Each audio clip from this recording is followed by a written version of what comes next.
Bien, buenos días a todos y todas. Gracias por acompañarnos en una sesión más de IA. Hoy 18 de octubre, ya nos quedan poquitas, menos sesiones, cada vez menos. El año se está yendo muy rápido. Y para la sesión de hoy, como les contamos en la agenda, había un tema que nos parecía importante tratarlo y gracias a Ángel que lo propuso, que fue de los premios Nobel. Esa es parte de la agenda. Vamos a tener en inicio a Ángel Feijóo contándonos un poco un resumen de este debate de los premios Nobel y los invitamos a todos también a participar. Ha habido bastante polémica alrededor de este tema y después también nos va a acompañar Carla Gamberini. Ella estuvo participando en un congreso regional que justo Silvana también nos contó un... Es que está filtrando un... Ya lo hice. Justo Silvana el viernes pasado también nos comentaba una presentación que hubo en este congreso y Carla Gamberini estuvo de manera presencial en este, así que nos viene a presentar un resumen del Congreso Regional de Inteligencia Artificial que está organizado por Ceibal y también con apoyo del Banco Interamericano de Desarrollo. Así que ella luego nos acompaña, Carla, para cerrar la sesión.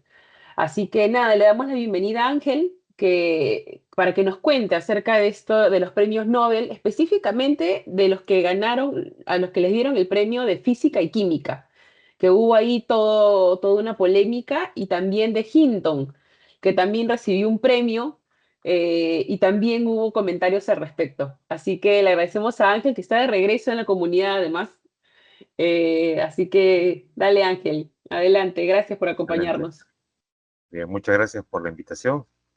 Así que el tema, quizá la mayoría ya ha escuchado estas novedades del reciente premio Nobel, los premios Nobel de Física y de Química que giran alrededor de la inteligencia artificial. Y ya ha habido esta polémica, ¿no? Como nos adelanta Gabriela.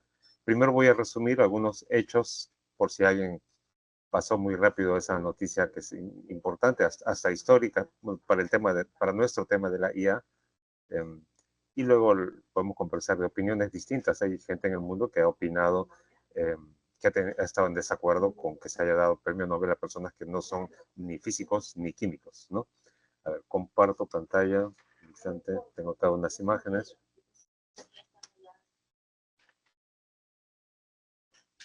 ¿No? Primero, aquí en pantalla tengo algunos titulares, ¿no? Fíjese, el primer titular dice, eh, menciona inteligencia artificial, si es física o química, y eso genera un debate, ¿no? En pantalla, a la izquierda ven la pantalla en el instante de la premiación del Premio Nobel de Física a esas dos personas, que ahora vamos a hablar un poco más de ellos. Luego el otro titular dice, inteligencia artificial ha sido central para dos de los Nobel de este año 2024. Dice que es una señal de que los tiempos que se vienen. Y ven ahí en pantalla esos gráficos curvos son el resultado del AlphaFold, que ahora voy a contar un poquito más. Y abajo es el youtuber español, que él dice, el titular para él es, la IA gana el Nobel.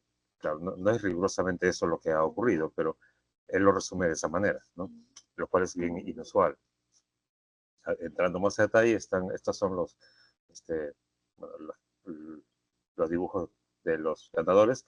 A la izquierda vemos a los ganadores de física, Hopfield y Hinton. Voy adelantando que yo vengo siendo un fan de Hinton hace un par de años. Ahí yo mencionaba a Hinton en alguna de mis ponencias. Y Hinton es uno de los que sabemos que hay muchos expertos en inteligencia artificial que tienen distintas opiniones. Cuando ellos predicen el futuro, es comprensible que algunos lo predigan de una manera, otros lo predicen de otra manera. Entonces es usual que haya contradicciones, porque no estamos hablando de hechos, estamos hablando de eh, hipótesis, no de predicciones. Las predicciones de Hinton son casi las más apocalípticas que hay, ¿no? Y antes quizás muchos no le prestaban atención y ahora que ha ganado el Nobel, quizás algunos le vamos a prestar más atención. Bueno, a la derecha están los ganadores del Premio Nobel de Química, que son esas tres personas, Baker, Hassabis y Jumper. Me sorprendió que son jóvenes. El primero de la imagen de estas cinco rostros, creo que tienen 91 años de edad. En cambio, el tercero y el quinto, o sea, dos de los químicos, bueno, relativamente jóvenes. Me sorprendió a mí un poco eso. Entrando un poco más en detalle, de estos dos ganadores del Premio Nobel de Física, Hopfield él sí es físico, ¿ok? Aclarando el de 91 años, Hopfield, él sí es un físico, ¿no? Pero el trabajo por el cual ha ganado el Premio Nobel es de redes neuronales. Y Hinton es un computer scientist, ¿no? Apodado el padre de la IA o el padre del, perdón, él quise decir el padrino de la IA o el padrino del deep learning. Él no es un físico, ¿no? Luego de los químicos, de los ganadores del Premio Nobel de Química, el primero, Baker, que es uno de los jóvenes relativamente, él sí es un bioquímico, pero, también biólogo computacional. Entonces, digamos, sí califican que tiene formación en química. Hassabis es investigador de inteligencia artificial, diseñador de videojuegos. Y Jumper es otro computer scientist. El segundo y el tercero son del proyecto AlphaFold dentro de DeepMind, que es una unidad de Google. AlphaFold, esta es una captura de un artículo del año 2021. Fíjense el titular. Dice AlphaFold es el logro más importante de la inteligencia artificial en la historia, en el año 2021. Ahora, después de 2021, ha habido otros logros de la inteligencia artificial, pero yo pensaría que esta calificación del gran mérito de AlphaFold puede seguir vigente, porque los logros que hemos tenido en inteligencia artificial, que acá todos los que estamos acá conectados somos aficionados a la inteligencia artificial, aún lo usamos para dictar nuestras clases, para ayudarnos a corregir, para ayudarnos en elaborar documentos académicos, pero lo hubiéramos podido hacer a mano sin la IA también, ¿no? Siempre lo hemos hecho a mano. En cambio, el AlphaFold, que permite salvar vidas, descubrir curas a enfermedades, es algo que impacta a las vidas humanas. Por eso es que este artículo, no es cualquier artículo, es de Forbes, eh, lo califica como que es el mayor logro de la IA en la historia, que quiere decir que es el más beneficioso para el ser humano, versus otros logros que a veces son mayormente de entretenimiento o de productividad, ¿no? Y para ir terminando mi introducción, ya para simplemente, luego de esta introducción, a mí también me interesaría escuchar opiniones de los demás, ¿no? Estas son capturas de noticias del año 2023. No, quizás algunos no recuerden por qué razón se hizo más famoso entre el público en general Hinton. Hinton fue el padrino de la IA, padrino del Deep Learning. Entonces, la gente que está metida en Deep Learning, ellos saben quién es Geoffrey Hinton, pero luego el público en general también nos enteramos de quién era, porque él renunció a Google, porque él se asustó del creciente e incontrolable poder intelectual de estas herramientas de IA. Él, él se vio en la obligación de renunciar, no porque en Google haya nada malo, sino que él quería advertir a la comunidad, bueno, al ser humano, del riesgo de la creciente inteligencia de estas herramientas, y él no quería perjudicar la imagen de Google al decir estas frases apocalípticas, ¿no? Eh, Estas son capturas del año 2023, de esa época en que él renunció. Y recientemente, como apenas se le acaba de ganar el premio Nobel, están saliendo a la luz más de sus recientes citas, recientes entrevistas que le han hecho, ¿no?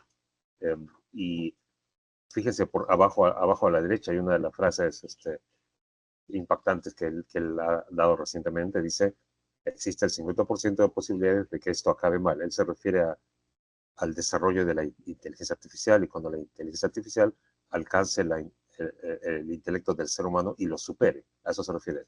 Hay este 50% que esto acabe mal. Dice, yo no me subiría a un taxi si supiera que la mitad de sus viajes acaban en muerte, ¿no? Él afirma que hay un 50% de posibilidades que cuando la IA supere al ser humano y supere grandemente la inteligencia del ser humano, hay un 50% de posibilidades de que esa ya tome el control y tome alguna decisión catastrófica para la humanidad. Bueno, digamos que no sea 50%, digamos que sea 3%. Aún así es tremendamente preocupante. Y ojo, la crítica de él, por si acaso no nos sintamos nosotros aludidos, la crítica de él no es a nosotros que usamos las herramientas de IA, a nosotros no viene la crítica. La crítica de él va a los 10 laboratorios en el mundo que en este momento están desarrollando la inteligencia general artificial, ¿no? Hay 10 lugares en el mundo que están gastando cientos de millones de dólares en crear la inteligencia que es similar o superior a la del ser humano. Eso no existe. El ChatGPT y otros aún no tienen nuestra inteligencia, no tienen sentimientos, no tienen emociones, no toman sus propias decisiones, no tienen sus preferencias, ¿no? Eso es lo que hay 10 entidades que lo están tratando de desarrollar. Geoffrey Hinton dice, ¿cuál es el apuro? O sea, como seres humanos, ¿cuál es nuestro apuro como seres humanos de desarrollar algo dedicando tantos recursos a desarrollar eso, cuando eso hay un 50% de probabilidad que nos destruya? Esa es la crítica de él, va a ellos la crítica. Así que bueno, eso es lo que tengo. Así que ya quisiera escuchar comentarios, opiniones, críticas o información adicional. De repente, seguramente algunos de ustedes han leído artículos adicionales, también otros componentes interesantes de esta historia. Hola, gracias Ángel por la información. Sí, yo justo ayer estuve leyendo varios artículos. Hay uno en Nature también interesante donde relatan todos y efectivamente, como decías al inicio, hay divisiones, ¿no? Porque hay gente que no está de acuerdo, que se ha sorprendido, que personas, para ellos, los proyectos que han hecho, las cosas que han realizado para obtener el premio Nobel, no es física ni química, ¿no? Es más, decía, ¿por qué no abren, algunos decían, ¿por qué no abren una rama de la informática para el premio Nobel para que se premie ahí? Porque eso no es y otros decían que lo celebraban y decían, ¿por qué no? O sea, si bien tiene parte de informática por ser inteligencia artificial, decían, tiene, digamos, física, hay partes de física o química que sí están relacionadas, ¿no? Entonces, muchos decían que en vez de negarlo y decir que este premio no fue justo, más bien hay que pensar en las posibilidades que abre la inteligencia artificial ahora en el premio Nobel también, ¿no? Y en vez de negarla y oponernos, ¿por qué no pensar qué otras cosas se podrían desarrollar con inteligencia artificial? Entonces ahí aún sí sigue discutiendo, aún todavía algunos no comparten esto y otros también criticaban a Hinton porque Hinton, si bien es bien apocalíptico, recibió un premio Nobel por utilizar IA. Entonces decía como algunos decían, no es coherente con lo que dice, ¿no? Pero fue interesante leerlo, ¿no? Y que haya generado, que se haya abierto esta discusión en el premio Nobel, que creo que no la esperaban. Sí, pues yo lo asocio también a nosotros, en el sentido de que bueno, quizá en este grupo quizá puede ser un poco sesgado, que somos gente, digamos, bien aficionada a la IA, pero tenemos muchísimos colegas investigadores que cada quien estudia su campo de la medicina, de la química, física, etcétera. Yo pienso que cualquier investigador de cualquier campo que esté aprovechando al máximo la herramienta de IA va a poder hacer más contribución a su campo que otro especialista que no esté aprovechando la potencia de la IA. Entonces yo pienso que con la IA, cual sea el campo, él va a poder hacer mayor contribución en su campo usando la IA. Y ahí tiene, Gumersindo tiene la mano levantada. Hola, Gumersindo. Gumer, ¿cómo estás? Estás Ah, en ¿estás mute. con el...? Sí. Gumersindo, no te Tu escuchamos. micro, tu Tu micro, micro está Gumer. apagado.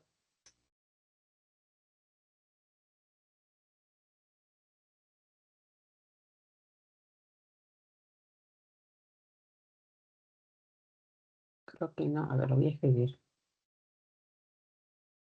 Desactivado. Hola, hola, sí, ahora sí, Ahora me sí, escuchan. ya, Ya. listo. Sí, justamente sobre el comentario de Premio Nobel, pero antes indicaría que hay una crítica sobre que se, digamos, asignan recursos muy grandes en el tema de desarrollo de inteligencia artificial en algunas 10 de las empresas del mundo.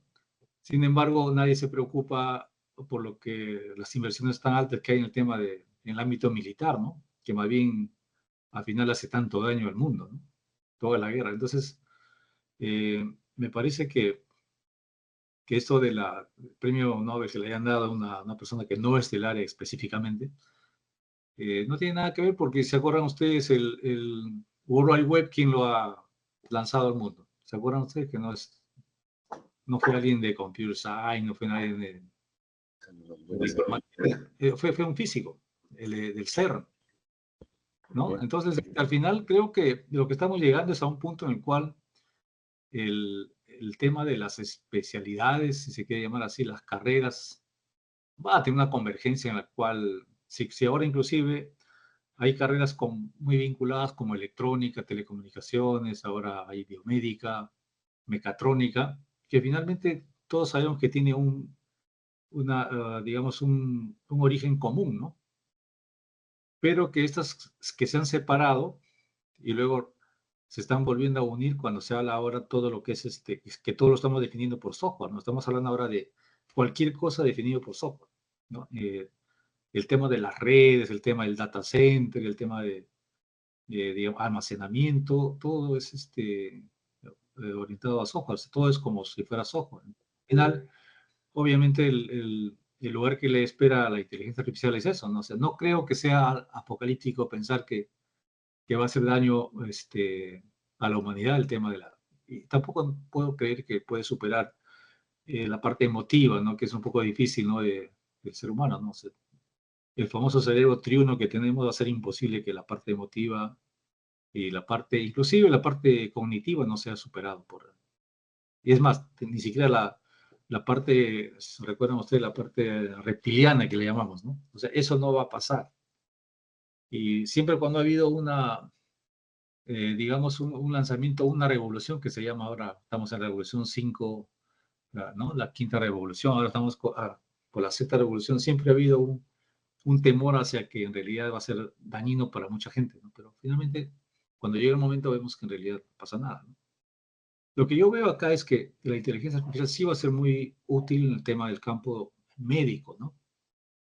Porque hay muchas cosas que no se entienden todavía. Con lo poco que entendemos cómo funciona el cerebro, se están logrando cosas maravillosas. Imagínense lo que podría hacerse para el tema de poder predecir las enfermedades que están insertadas en el código del ADN, no sé cómo, si realmente venimos ya predestinados a tener enfermedades y cómo corregirlas, ¿no? Lo que sí preocuparía sería qué pasa si la inteligencia artificial ayuda a que las personas vivamos mucho más tiempo, ¿no? Entonces, eso sí es preocupante porque no sé si habrán los suficientes recursos, ¿no? Alimenticios para tanta gente, ¿no? Eso sí sería un problema. Entonces, al final, creo que es interesante que se hagan este tipo de debates. Muchas gracias.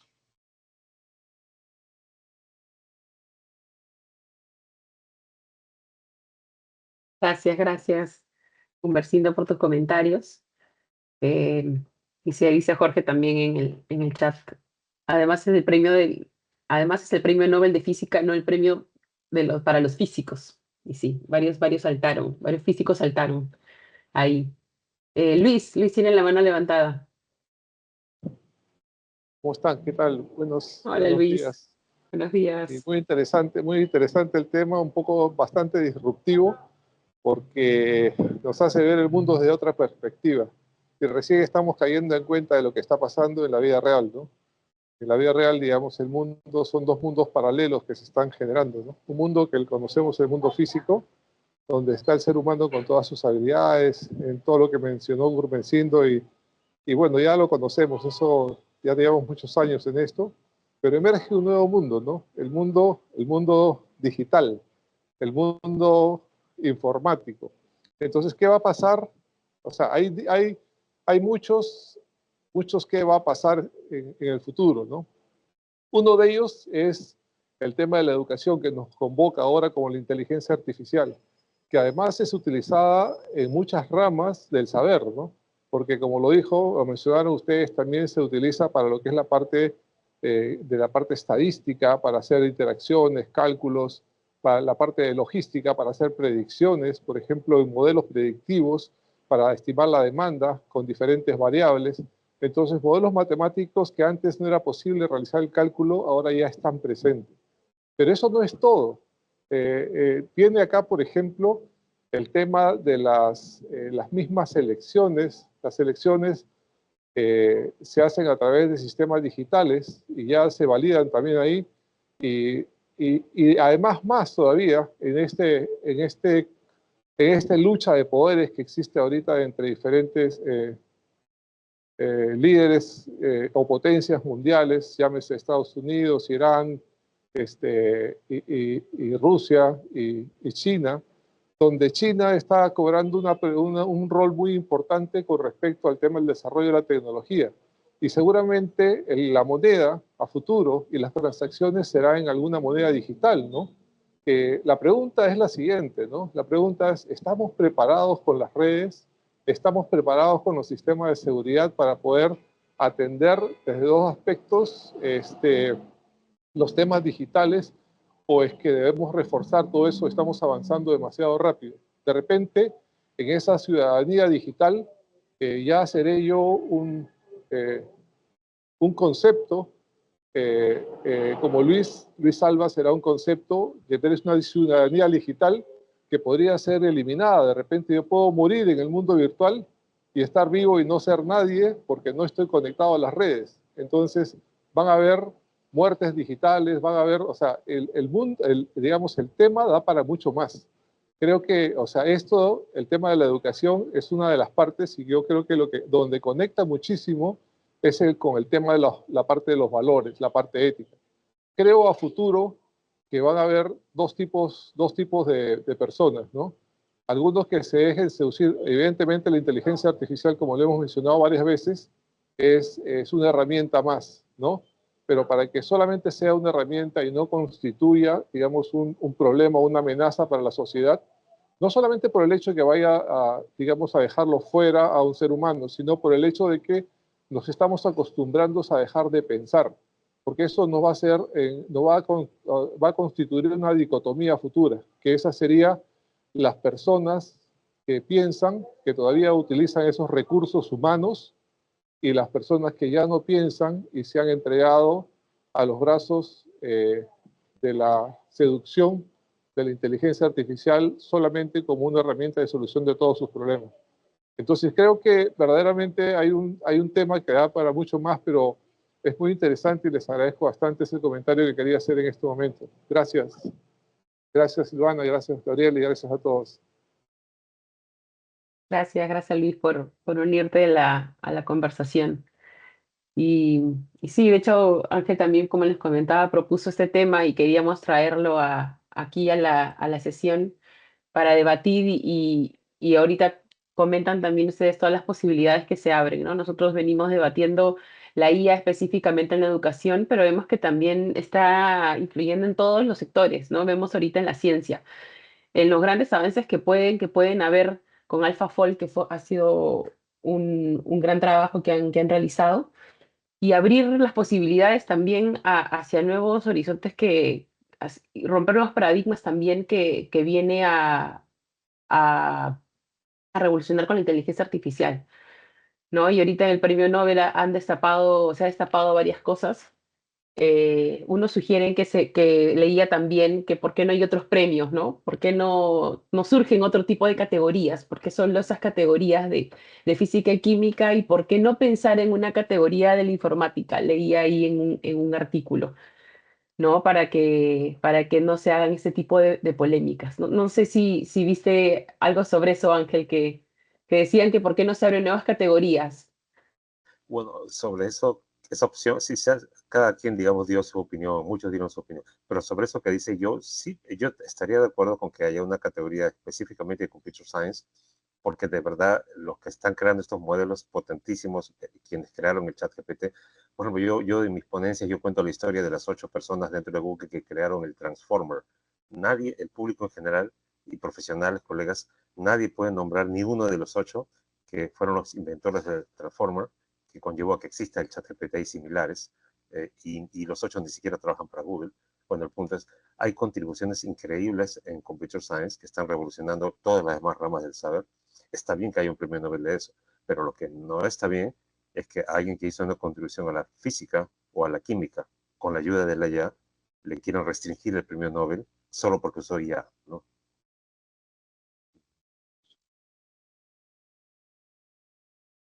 Sí, exacto. Sí, y ahí se originó todo, ¿no? Solo porque utilizó IA, desmerecieron la premiación, el reconocimiento, ¿no? Sí. No sé si hay alguien quiera compartir algo al respecto, algún dato adicional de repente que sepan? Sí, hola, solo para, digamos, comentar lo que dice Ángel. Efectivamente, o sea, hay muchos premios Nobel en varios campos del saber que han hecho uso de una computadora para hacer su premio Nobel. Entonces, en realidad no tiene ningún sentido que yo use una herramienta como IA para poder desmerecer. O sea, la herramienta que haya usado no es básicamente el objetivo, sino el medio, ¿no? Y me parece que es pertinente lo que dice Ángel, ¿no? Que no pueden quitarle ese mérito grande de haber usado una herramienta para lograr el premio Nobel. Exactamente, Gumersindo, gracias. Bien, muchas gracias Ángel por traernos este tema a la sesión para debatirlo. No podíamos pasarlo por alto, creo que era necesario traerlo a la mesa, digamos, y poder conversar sobre ello, sobre todo por toda la polémica que hubo alrededor.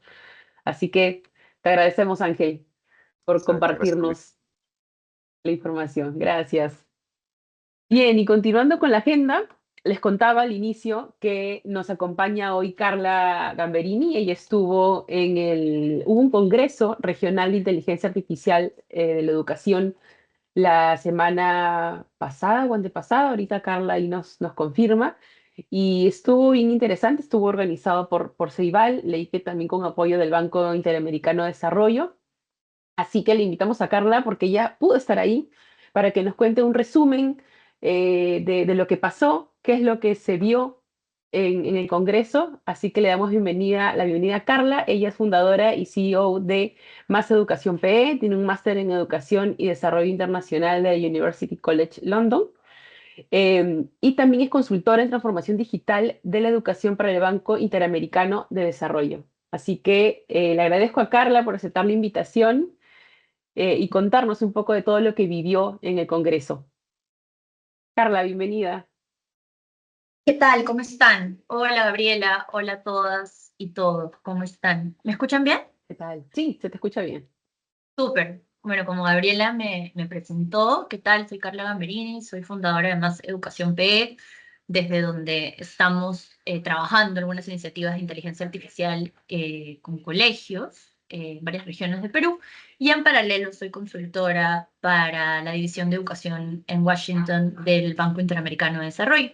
Entonces, en esa línea es que fue súper relevante para mí tener la oportunidad de participar de este congreso que se llamó EDU-IA, que es uno de los primeros que en realidad como iniciativa latinoamericana está tratando de juntar voces de diferentes espacios de decisión de educación, ¿no? Entonces, este congreso fue organizado, como les comentaba Gabriela, por CEIVAL, junto con el World Bank y el Banco Interamericano de Desarrollo, el BID. Tuvimos, yo fui medio parte de la organización desde el BID, y tuvimos, digamos, invitados con experiencias desde Croacia, desde UNESCO Central, que vino Feng Shun Miao a contar un poco de lo que se está haciendo en términos de marcos de referencia para IA en educación. Tuvimos experiencias concretas de lo que se está haciendo en Chile, en Brasil, en el mismo Uruguay. Entonces, sí, un poquito yo les compartí hace un par de semanas que fue el Congreso, efectivamente fue entre el 8 y 9 de octubre, y les compartí algunas sesiones que sí se transmitieron live, o sea que sí hubo stream, pero no hubo stream de todo el Congreso. Entonces me invitaron a compartirles un poquito las reflexiones. Lo que pensé hacer es contarles un poco de manera general cuáles fueron un poco las conclusiones en las que se llegó, que en realidad suelen ser más preguntas abiertas para seguir conversando, porque ya es un tema que todavía estará en discusión en educación y seguirá. Y algunos datos de aplicaciones que ya se están haciendo a nivel de Latinoamérica, para que de repente les pueda interesar para los proyectos que también estén desarrollando. Entonces, nada, les presento un poquito ese resumen y luego podemos conversar o pueden también, digamos, participar por el chat o abrir el micro si desean. A ver, entonces el Congreso reunió varias experiencias. Creo que los focos fueron hablar de docentes, del rol de docente en términos de la IA en educación. Una de las premisas fue hablar tanto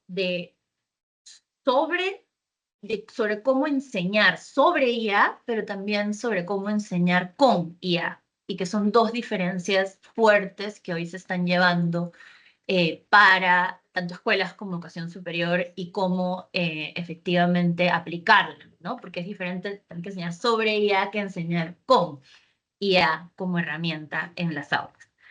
Y en esta línea se habló de docentes, se habló de estudiantes, se habló de aplicaciones concretas y se habló evidentemente de riesgos y particularmente para nuestra región del tema de equidad. Entonces vamos a hablar de algunas de ellas y saco mis notas que tengo del Congreso para contarles. Entonces, comenzar con que se revelaron unas datas bien interesantes y me parece súper coincidente con lo que estaban diciendo antes de que la aplicación de la IA, si bien lo hablamos en educación, está ya presente en otros ámbitos con evidencia. Entonces se hablaron de datas bien interesantes como que la IA generativa, si la consideramos en una adopción de los últimos 2 años, ha tenido, digamos, una adopción de 39.5% en el mundo, digamos, en términos de una medición, y esto es mucho más rápido de cuando fue la introducción de las PCs y el Internet. El Internet se hizo una adopción de 20% en 2 años y las PCs fueron después de 3 años que se podía hablar de una adopción de 20% a nivel de uso en diferentes espacios, industrias.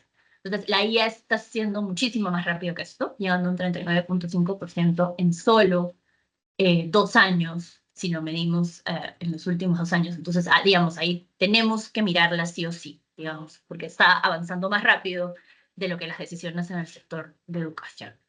Y mirando otros sectores, por ejemplo, y hablaban de medicina, etcétera, y particularmente esto nos trajeron una data bien interesante, que es que ya hay modelos de IA, por ejemplo, para prevenir o para identificar lo que son potenciales riesgos de cáncer de mama, y se hizo un estudio con 39.500 mujeres, de las cuales la IA identificó riesgos más acertados en 31% versus 18% del método tradicional. Entonces, ya tenemos éxito en otras áreas. Entonces, la pregunta es cómo hacer que este éxito y cuáles son las medidas importantes que tomar para que en educación también podamos hablar de una aplicación exitosa. Entonces, creo que lo primero que se identificó es que no tenemos que ir con las creencias de que la IA lo va a resolver todo, así como ninguna introducción de tecnología educativa lo va a resolver todo, ni es el camino necesario a seguir, sino que hay que ser súper cautelosos de saber cuándo, cómo, por qué, con qué evidencia y con qué posibilidad de monitoreo se implementa y se integra la IA a los sistemas educativos, ¿no? Entonces, tanto el área pedagógica como el área de gestión. Entonces, sobre eso se reflexionó un montón y empiezo por ahí. Entonces, la IA tiene mucho potencial.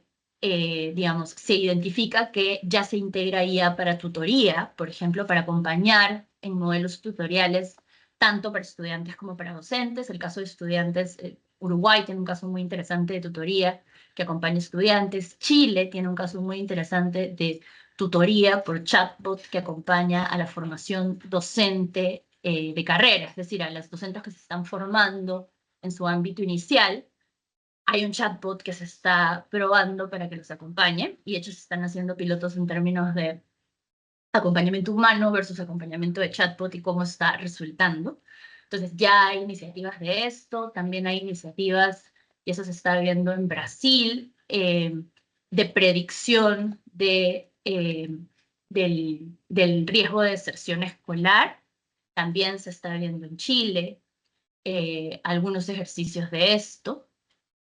También la IA se está aplicando para apoyar en evaluaciones, y eso se está viendo en educación superior como en educación básica en un montón de sitios, y también para apoyar en procesos de incluso salud mental, que es también un sistema similar al de la tutoría, donde acompaña en temas de salud mental.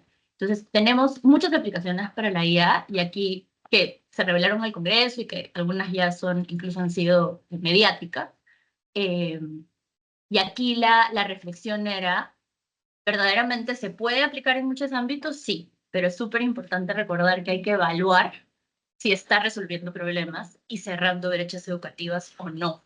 Es decir, no basta con decir tengo un chatbot, hay que usarlo y ya, sino hay que evaluar si está impactando o no está impactando y no perder de vista que esta es una herramienta que lo que tiene que contribuir es a básicamente aprendizaje de calidad para estudiantes, ¿no? Entonces, no porque reporte más data necesariamente va a ser buena para invertir más en ella, sino que hay que siempre tener esta medida y esta visión de constantemente evaluarla. Entonces, en este sentido, también se habló de la necesidad de que todas estas aplicaciones de IA también, además de evaluar su impacto, constantemente estén miradas desde el punto de vista de la sostenibilidad. Es decir, cuánto nos está costando como mundo y como sistemas educativos introducir tanta tecnología en las escuelas y si esto es sostenible o no a largo plazo, mirando el impacto no solamente educativo, sino también medioambiental. Entonces, esta parte también fue una reflexión bien importante. Si no es sostenible, pues hay que evaluar cómo hacerla más sostenible o cómo descartarla. En términos de docentes,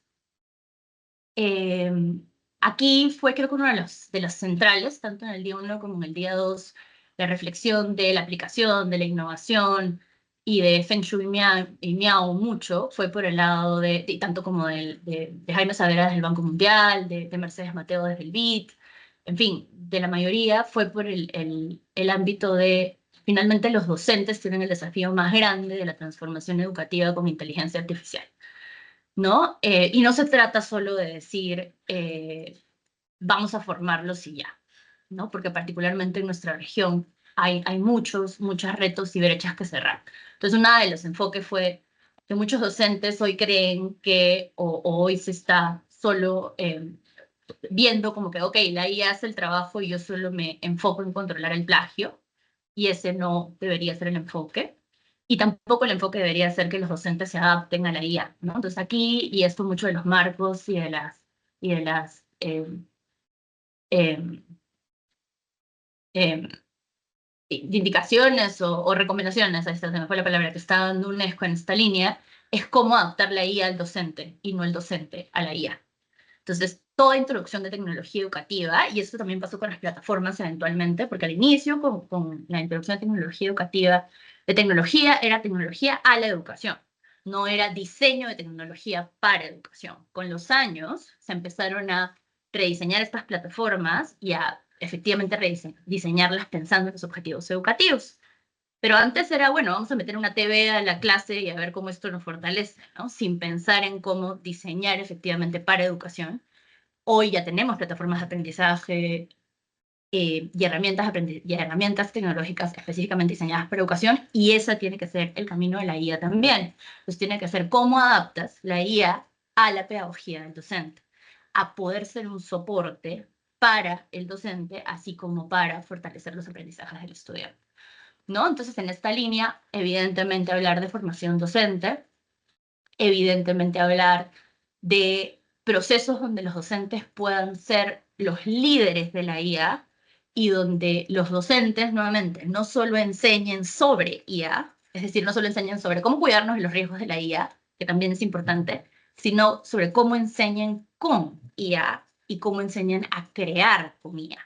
Entonces, de aquí se hablaron como de diferentes iniciativas, pero que esa debería ser un poco la mirada y los marcos a los que apuntemos desde la educación básica, tanto como superior, ¿no? Una participación mucho más activa del docente. Y aquí evidentemente entró la discusión de, entonces los docentes van a ser reemplazados por la IA, y la respuesta es, digamos, ciertos docentes serán reemplazados por la IA, los que no entren en el proceso de ser creadores activos y de usar la IA como soporte. Y de eso la responsabilidad, digamos, no es individual de cada docente únicamente, sino también se necesita un sistema educativo que les pueda dar el acceso a todo lo que necesitan para ser creadores con IA, ¿no? Que tiene que ver con formación, pero también tiene que ver con acceso a conectividad, a equipamiento, a recursos educativos. Y aquí lo enlazo con el tema de equidad. Entonces, cómo pensar en la IA para la región Latinoamérica es algo muy importante en una región donde la brecha digital y la brecha de aprendizajes es enorme. Entonces, particularmente pensar en la creación de IA para educación que considere cómo ser habilitada con conectividad y equipos limitados, cómo trabajar en las escuelas con equipamiento compartido, porque hoy tenemos muchos escenarios en las escuelas más vulnerables donde se trabaja pues con dispositivos compartidos, cómo la IA puede funcionar en ese ámbito, cómo la IA puede funcionar en espacios que se necesiten adaptación a contextos locales también. Entonces, tenemos que ir pensando en que si vamos a formular la IA aplicada, o perdón, que se adapte a la pedagogía, pues tiene que adaptarse a una pedagogía muy local también y a funcionar con limitados recursos para que no se expanda la brecha digital, sino que contribuya a cerrar. En términos de estudiantes, unas reflexiones, yo creo que las más valiosas me parecieron las de Feng Shui, a decir verdad, y era qué ciudadanos queremos formar en términos de la IA, cómo queremos que nuestros estudiantes se formen, y eso tiene que ver con críticos, no adictos a la inteligencia artificial, sino críticos de ella, responsables, no difundiendo fake news o información falsa, que sean co-creadores y líderes, no solo que armen prompts y codifiquen, sino que puedan co-crear y liderar los espacios de IA. Y para ello es fundamental proveerles de recursos para aprender con IA en su proceso de aprendizaje, y nuevamente volviendo al tema de equidad, Latinoamérica tiene particular características ese posible acceso, pero también no perder de vista que tenemos que protegerlos, proteger sus datos, proteger el manejo de la información que se va a hacer de las escuelas y de los estudiantes a través de la IA, y también formarlos en el tema de uso ético y responsable. Y la última reflexión, que creo que es súper, bueno, dos reflexiones más. Una es mujeres en IA, esfuerzos particulares para cerrar la brecha de género que también existe en el uso de tecnología. Y Ceibal tiene ejemplos muy interesantes del uso de IA, particularmente enfocados para promover la igualdad de género en la educación. Ciencias de la computación, programación, robótica orientada específicamente en programas que promueven que las mujeres se integren, referentes mujeres en el aula y en los sistemas educativos como líderes de espacios de STEM y ahora particularmente de IA. De hecho, se armó una mesa de mujeres en IA que fue para mí de las más brillantes que se tuvo en el Congreso, donde se vio líderes de Ceibal que hacen currículo de IA, se vio líderes de ciencias de la computación, se vio decanas de universidades, de temas de computación. Entonces fue súper potente esa mesa. Que no sé si se llegó a pasar por stream, por cierto, porque fue una gran mesa. Y el último, y creo que esta fue una reflexión que más la condujo el Banco Mundial y el BID, que fue balancear el factor humano con la tecnología. Que en educación la clave para que la introducción de IA y en realidad cualquier transformación digital funcione es balancear el factor humano, particularmente el foco en docentes y estudiantes, con la tecnología como una herramienta, ¿no? En nuestra región, donde casi el 70% de estudiantes no aprenden en el nivel que deberían, la IA puede ser muy relevante para mejorar esto, pero el objetivo no es la IA, sino es fortalecer al docente y fortalecer al estudiante, y siempre un balance, ¿no? Entonces, por ejemplo, en estos ejemplos de Chile, donde ya se está aplicando IA para formación docente y para promover que más estudiantes talentosos se formen como docentes, se balancea la tutoría humana con la tutoría de la IA. Y el chatbot va aprendiendo y los resultados se van midiendo en términos de qué tiene más impacto, o la tutoría humana o la tutoría IA, y cómo hacer para mejorar la tutoría IA. Igualmente se está haciendo para tutoría de estudiantes, e igualmente se está haciendo en el caso de una IA que se está haciendo para medir alerta de deserción. Digamos, se está trabajando con equipos humanos que analizan esas alertas de deserción y no solamente se basan en reportes basados por la IA. Entonces, esto de balancear el factor humano es como súper importante. Y reflexiones generales, en realidad quedan muchas dudas, muchas preguntas. Integrarla con cautela, en escenarios controlados. Creo que por eso fue interesante los ejemplos que nos mostraron de Brasil, de Chile, de Uruguay, que todavía se están aplicando en escenarios muy controlados y que permiten mucha evaluación constante y permiten resolver problemas que se generen en el camino. Es decir, se ha focalizado en grupos específicos de colegios y de docentes para testearlo. y pensar en que sí, la IA nos va a pedir a docentes y estudiantes que se aspiren ya no a mínimos de cómo integrarla, ya no a presupuestos limitados de sistemas educativos, sino a máximos a los que se tenga que llegar en la educación y cómo tiene pues que priorizarse tanto el presupuesto para invertir en la tecnología como para invertir en las personas que tienen que integrar la tecnología. Esas es un poco las reflexiones que les traigo de manera muy general. Muchísimas gracias, Carla. De verdad que ha estado bien interesante. Apuntaba todo lo que podía. Hay puntos bien interesantes que has mencionado: sostenibilidad, equidad, la protección de los datos. Y este punto que me pareció más resaltante, el con y el sobre. El enseñar con IA y sobre IA. Creo que es bien importante y necesario resaltarlo, y nosotros, bueno, esta comunidad está dirigida más que nada a la educación, traer estas diferencias a la mesa, ¿no? Y el otro punto que también mencionaste, el proceso donde los docentes lideren procesos de IA, pero cómo adoptar la IA al docente y no al revés, que se puede correr ese riesgo y podemos caer en eso, ¿no? Justo ahí Luis tiene la mano levantada. Luis, adelante. Carla, ¿cómo está? Y gracias, Gabriela. Felicitarla, me interesa, o sea, muy interesante su resumen, y muy claro, demasiado claro que ha estado todo esto, y creo que aporta mucho porque me hizo reflexionar sobre algunos temas, ¿no? Que le voy a compartir. Uno es, como usted lo mencionó, no es cómo aprender sobre la IA, sino con la IA, y el tema se llama colaboración. O sea, ya no es un mundo, o sea, ya no deberíamos pensar en un mundo competitivo, sino deberíamos pensar en un mundo colaborativo, en la cual ya no es el hombre contra la IA, ya no es el género uno contra el género 2 o cualquier género. Ya no hay un antagonismo, ya no existen las potencia uno contra la potencia 2. Acá es un mundo donde estamos todos, vamos a cohabitar y debemos tener justamente lo que usted mencionó, el tema de la inclusión, el tema de aprender a conocer la diversidad.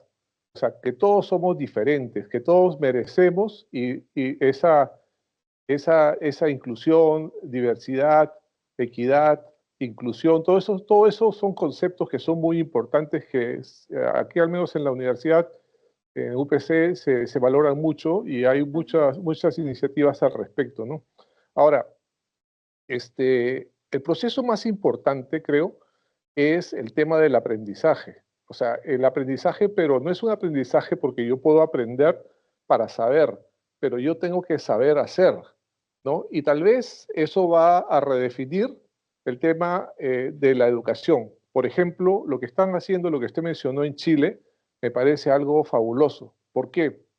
No se trata de utilizar la IA solamente como de herramienta, sino tenemos que hacer investigación educativa, en donde cuáles son las teorías que cambian, cuáles son los paradigmas, cuáles son las corrientes pedagógicas, o sea, qué hay detrás de eso. Y para ello, por ejemplo, esa investigación con las muestras que hacen controladas, ¿no? Donde puedes tener un grupo de estudiantes en las cuales estás una aplicación de conocimientos o aprendizajes a través de la IA, o con la IA, o aplicando la IA. Entonces vamos a ver cuáles son los niveles de aprendizaje, porque a veces el producto que tenemos son, digamos, productos académicos que son bastante bien elaborados, autogenerados por inteligencia artificial, que lo único que hacen simple y llanamente es evidenciar que hay una dependencia muy alta, como usted lo mencionó, ¿no? Hay una dependencia muy alta de esta inteligencia artificial. Sin embargo, el aprendizaje, que es el objetivo de la educación, no se ha logrado, porque en una evaluación escolástica, una evaluación al estilo antiguo, no hay ningún tipo de aprendizaje. Entonces yo creo que esa parte es lo que debemos ver. ¿De qué manera puedes aprender más, mejor, más profundamente, más significativamente utilizando esta inteligencia artificial? Eso es un tema, es un desafío que tenemos nosotros en educación. ¿Cómo puedo medir esos aprendizajes? ¿Cómo puedo saber si verdaderamente esto es beneficioso o no para la educación? Y aquí entro con una segunda parte que es la parte de la flexibilidad. O sea, la flexibilidad en el sentido de, yo encuentro a veces, por ejemplo, en ámbitos académicos, personas que dicen, yo sí estoy de acuerdo, yo no estoy de acuerdo, y hay personas que son, definitivamente, están, o sea, rechazan a priori todo tipo de desarrollo tecnológico o cualquier forma de salir de su estado de confort. Entonces, no aceptan la inteligencia artificial, no quieren la inteligencia artificial, es más, van a buscar cualquier pretexto para que la inteligencia artificial no esté. Y eso es parte de la vida, es parte de lo que nos ha tocado. Tal vez lo que nos toca ahorita es nuevamente redefinir, resignificar la taxonomía de Bloom. Verdaderamente, si hay una taxonomía de Bloom con inteligencia artificial, si ya, ¿cuáles son los niveles de aprendizaje? ¿Cómo se logran, digamos, esos aprendizajes?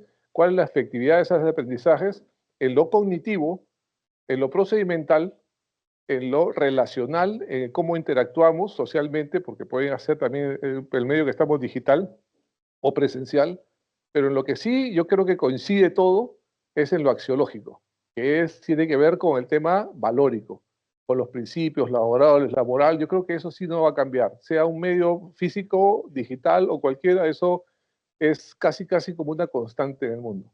Muy interesante, muchísimas gracias Carla y gracias al foro por permitirnos estos momentos de reflexión y bueno, veremos desde nuestro punto de vista qué hacemos, ¿no? ¿Qué hacemos no solamente como docentes para la aplicación, como herramienta, que eso es algo bastante elemental, sino tenemos que ir un poco más profundo, saber verdaderamente cuál es la transformación que se da en el aprendizaje con este tipo de herramientas, y esa es una tarea que tienen los investigadores académicos para poder desarrollar esos nuevos modelos que sean potentes para un aprendizaje transformacional, un aprendizaje para la vida profundo que pueda significar alguna mejora para los seres humanos, para la sociedad, con esta inteligencia artificial, ¿no?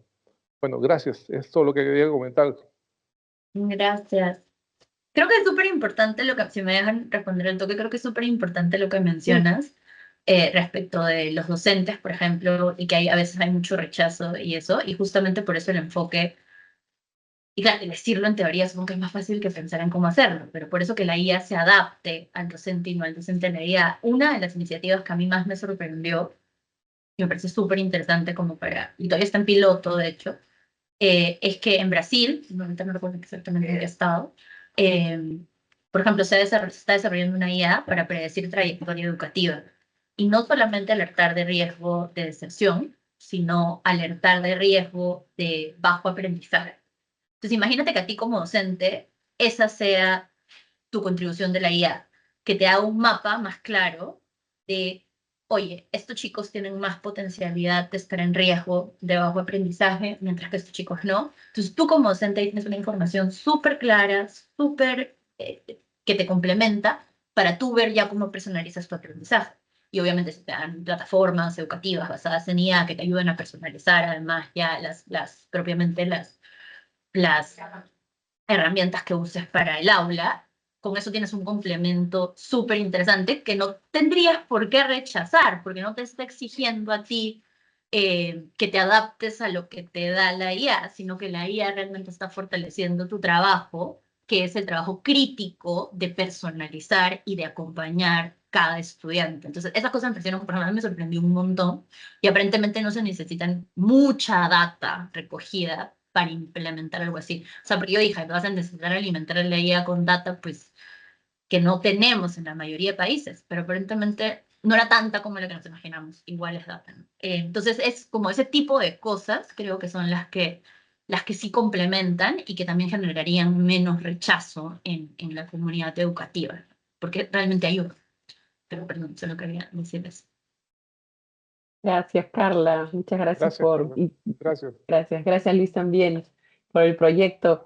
Y este proyecto, decías que está en piloto, pero ¿hay información como para buscarlo en alguna web o o No estoy todavía? segura, esta fue una Ya. presentación que hizo una de las autoridades educativas que vino de Brasil. Igual puedo preguntar si nos pueden compartir la presentación o algo así, no hay problema. Estaría bien interesante poder leerlo. Bueno, no sé si tienen alguien algún otro comentario adicional acerca de las reflexiones que nos ha compartido Carla, o alguien que quiera. Creo que Jorge No, levantó la manito, pero se desanimó. sí, lo vi. Lo vi que levantó y luego la bajó. Sí, sí, hola, hola, ¿qué tal? ¿Cómo estás? No, era un mensaje de agradecimiento por la presentación a Carla y también por los comentarios que se han vertido. Es muy importante que utilicemos la inteligencia artificial pensando siempre en el estudiante, ¿no? Pensando en cómo ayudamos al estudiante a que, digamos, a que logre los resultados que espera y que crezca como persona, ¿no? Ese es digamos, ese debe ser siempre el objetivo del uso de la tecnología en el aula, siempre pensando en el estudiante y y en el proceso de aprendizaje. Así que qué bueno, Carla, que nos traes esta información de este importante evento y esperamos estar conectados siempre a estas iniciativas que estás liderando en el BID y lo que se está trabajando obviamente también en el Banco Mundial, en Ceibal y tantas otras organizaciones hermanas. Considero hermanas porque hermanas en objetivos, ¿no? Estamos caminando en la misma ruta. Así que muchas gracias, Carla. Gracias, gracias Jorge. Y tenemos ahí la mano levantada de Juan y ya con eso cerramos nuestra sesión, que ha estado muy interesante hoy día. Juan, adelante. Hola, algo breve para aprovechar la visita de Carla. La consulta es si algún gobierno o alguna organización está asignando presupuestos para que puedan tener acceso a licencias de estos modelos de inteligencia artificial, las escuelas, las universidades, los entes estatales, ya que si se habla de equidad, supongo que tendrán al pensado alguna solución como esa, ¿no? Hoy día utilizamos Office como algo normal, pero no es gratis, ¿no? Ha pasado años para que eso sea normal y sea parte de los presupuestos, pero hoy no sé si ya empezó en algún país este tipo de iniciativa. Antes hemos hablado con gente de Brasil y tampoco lo hacen allá en las universidades. ¿Cómo has visto eso Eso en la es charla? Eso es súper importante, de hecho fue una de las cosas que más se discutió porque, claro, al final se hablaba de que todo esto son grandes intenciones, pero que cuando se invierte en educación se piensa en los mínimos viables y no en los máximos que se necesitan, y la política educativa necesita la inversión. Entonces, estos proyectos, algunos de los proyectos que he mencionado, como el de Chile para formación docente, etcétera, están financiados, por ejemplo, por el BID o por el Banco Mundial. Entonces, haya habido, digamos, alguna priorización a hacer estos proyectos. Tengo entendido que en Brasil, o por lo menos hace poco salió como una noticia, pero no sé qué tan viable implementar sea, también se está asignando un presupuesto para ver algunas soluciones de inteligencia artificial. No estoy tan segura cuánto se va a priorizar la educación. Entonces, pero claro, uno de los llamados de este tipo de congreso, donde se tuvo autoridades educativas de varios países, y Perú no estuvo presente, yo recuerdo, de ninguna autoridad educativa, pero se tuvieron de varios países, fue ese, ¿no? Uno de los llamados a decir, para lograr esto hay que priorizar inversión, ¿no? Y hay que ponerlo en estrategias que puedan tener esa inversión. Entonces, en Ecuador, por ejemplo, también se está haciendo un piloto con Machine Learning, pero también es bien chiquito y entiendo que también tiene algún tipo de financiamiento de cooperación internacional. Entonces, pero sí, es algo bien importante de resaltar, que es que nada de esto se puede hacer sin presupuesto priorizado. Y quería dejarles, aquí les copio en el chat, en la web de EduIA, que es la web del Congreso, hay una sección de materiales y recursos donde hay algunas publicaciones de Ceibal, del Banco Mundial y del BID que les pueden ser interesantes para los temas que están trabajando. De hecho, en Ceibal recién generaron la publicación hace poco, entonces creo que ahí puede haber más información interesante para ir complementando la reflexión sobre IA. El Banco Mundial lo que hizo es una recopilación de la revolución de IA, qué está pasando, miren lo que hacen los países. En el BID se presentó como un marco de transformación digital para educación y en Ceibal también se ha hecho una recopilación más de pedagogía con IA. Puede ser relevante, ahí les dejé el link, porque están descargables gratis.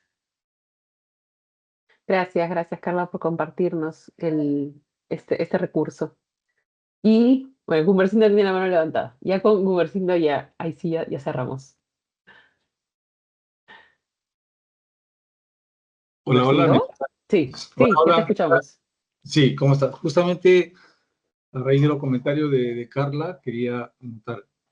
Hace 8 años, más o menos, desde la Universidad Católica hicimos un proyecto para zonas rurales, para la enseñanza de matemáticas. El proyecto se llamaba Proyecto de Teleeducación para la Enseñanza de Matemáticas en zonas de alta diversidad cultural, ¿no? El proyecto era interesante porque se lo presentamos al Minedu. Bueno, Minedu en realidad podía haber tomado eso, pero la patente la tiene la Católica. Logramos llegar a un pueblo alejado en la selva peruana, donde sencillamente los chicos no tenían que aprenderse la tabla como nos enseñaron a nosotros las matemáticas, la tabla de multiplicar y nada por el estilo, sino que ellos tenían que, el proyecto se llamaba Pugillash Paya Chakuni, ¿no? Jugando, aprendiendo. Entonces el chico se hizo un escenario. Al final lo que hicimos es un juego, una tableta que el chico elegía el lugar donde comenzar el juego y de acuerdo a eso había ciertas preguntas, ¿no? Donde le enseñaban a sumar, a restar y esas cosas por el estilo. Era solamente para niños de primero y segundo de primaria, ¿no? Entonces le pareció interesante, inclusive ellos aportaron, porque hicimos un trabajo de campo, ¿no? 13 profesores participamos en el proyecto.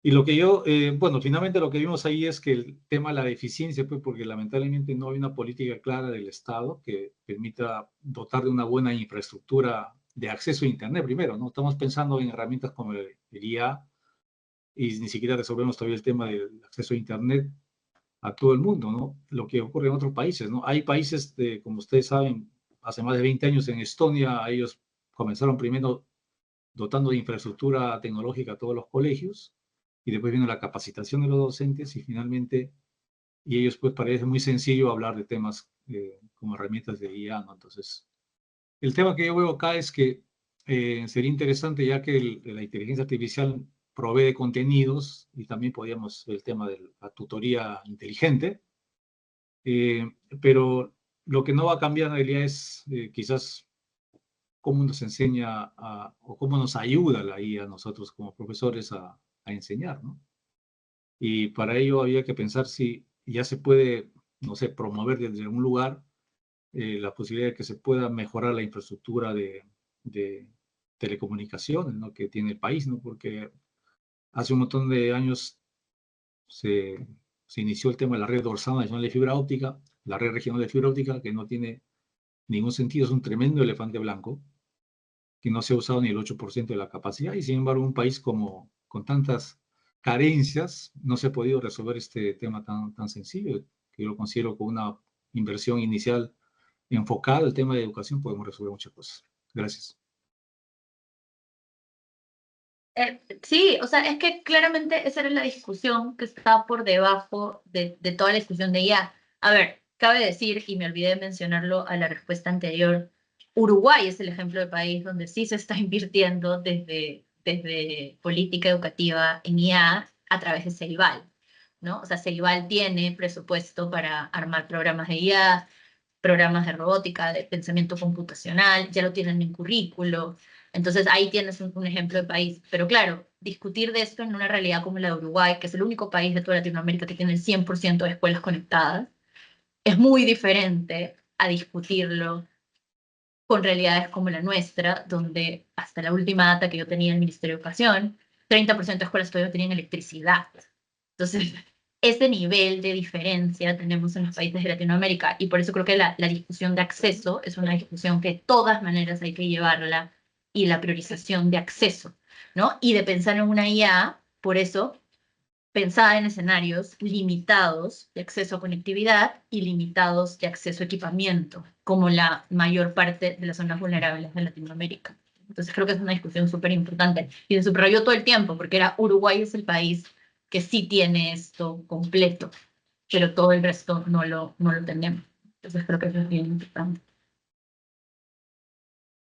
Muchísimas gracias, Carla. Cuántas cosas por reflexionar, por pensar como país, cuánto nos falta también el tema de las brechas, la inclusión.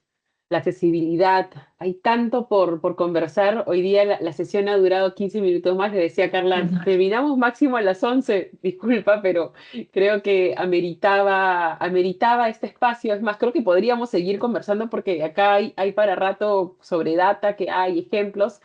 Pero nada, te agradecemos por habernos compartido tu experiencia en el Congreso, por traer estas reflexiones hacia la comunidad de IA y abrir este espacio para seguir conversando, reflexionando sobre eso. Creo que hay mucho por trabajar todavía y creo que desde nuestra comunidad estamos aportando un granito. El hecho de discutir y hablarlo y pensar qué podemos hacer para ayuda también, ¿no? Así que gracias a todos por unirse hoy a la sesión. Muchas gracias, Ángel, por el tema que también propusiste para la comunidad y gracias a todos por sumarse. Así que nos vemos el próximo viernes. Gracias, Gracias. Carla. Gracias, Ángel. Bye.